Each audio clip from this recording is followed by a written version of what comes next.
Actuellement, le conflit entre les États-Unis et la France est sur le point d'exploser. En particulier, la France envisage même d'imposer une interdiction d'approche à l'ambassadeur américain.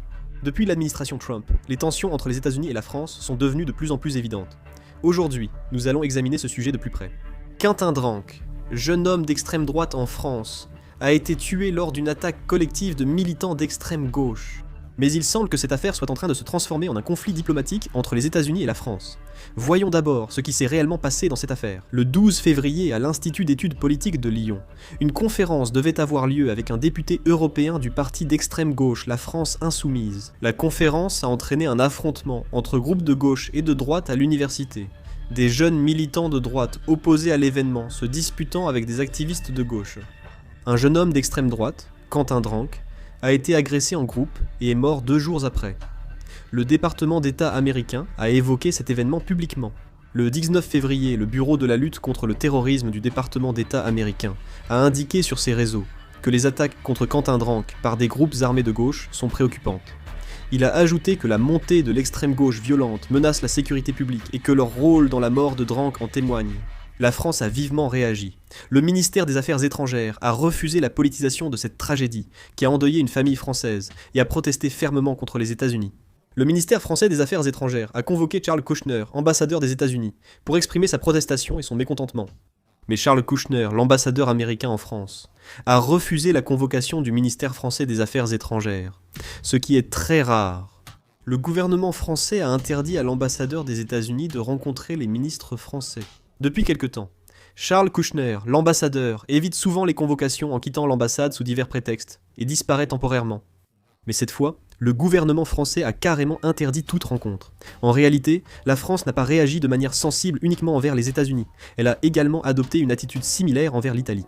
Giorgia Meloni, première ministre italienne, a affirmé le 18 février qu'un climat de haine idéologique touchait plusieurs pays à propos de cet incident. À cela, Emmanuel Macron, le président français, a réagi en suggérant de s'abstenir de commenter les affaires intérieures d'autres pays.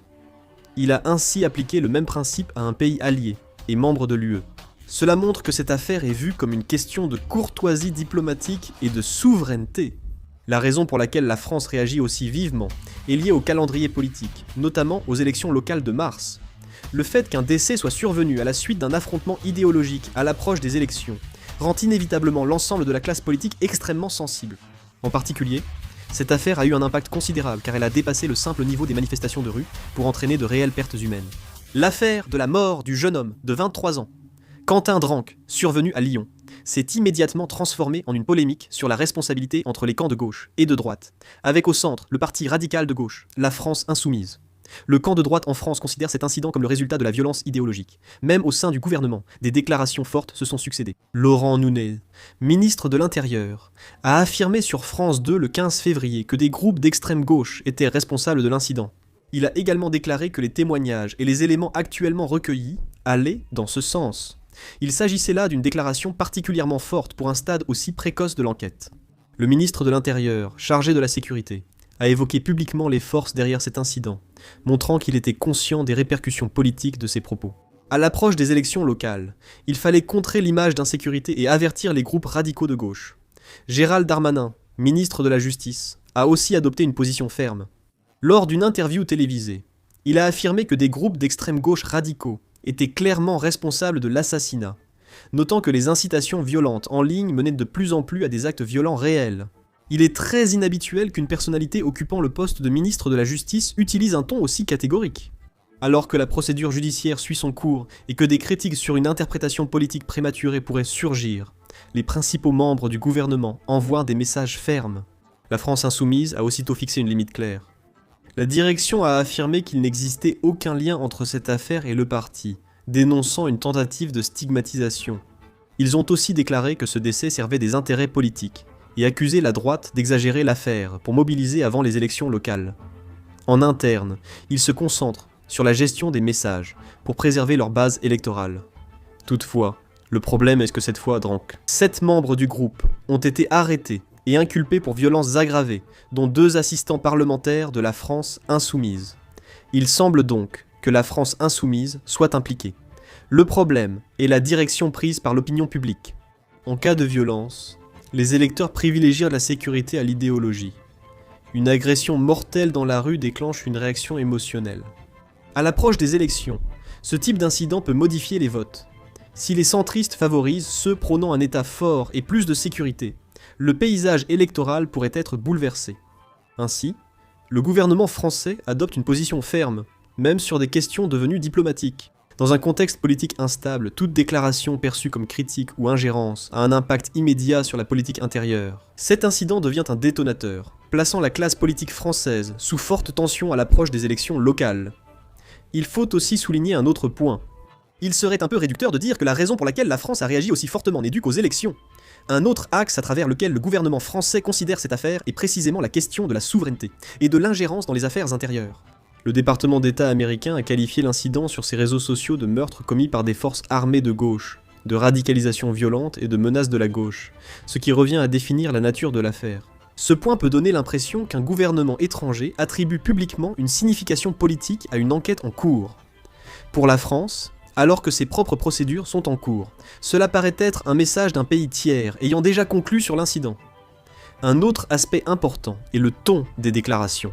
Le Bureau du contre-terrorisme du département d'État américain a évoqué l'affaire, soulignant son importance symbolique et la liant à une menace radicale internationale, au-delà d'une simple question de sécurité publique. C'est pour cette raison que le ministère français des Affaires étrangères a immédiatement réagi en refusant la politisation de cette tragédie. Le gouvernement français a probablement craint que dès que cette affaire serait utilisée dans des débats politiques extérieurs, cela puisse avoir un impact non seulement au niveau national, mais aussi sur la procédure judiciaire en cours. Ce n'est pas la première fois qu'un conflit éclate entre les États-Unis et la France, qui estime que l'Europe doit assurer sa propre défense. Membre clé de l'OTAN, la France a aussi voulu s'éloigner de l'ordre dominé par les États-Unis. Sous Charles de Gaulle, elle a quitté l'OTAN dans les années 60 pour suivre une voie indépendante. Cela montrait la volonté de garder une diplomatie et une défense autonome, sans être totalement sous influence américaine. Cette tradition perdure aujourd'hui. Emmanuel Macron, le président, a lui aussi constamment souligné l'importance de l'autonomie stratégique de l'Europe, envoyant à plusieurs reprises le message que l'Union européenne doit réduire sa dépendance envers les États-Unis dans les domaines de la sécurité, de l'industrie de la défense, de l'énergie et de la technologie. La France est un pays doté de l'arme nucléaire au sein de l'UE et détient le statut de membre permanent du Conseil de sécurité.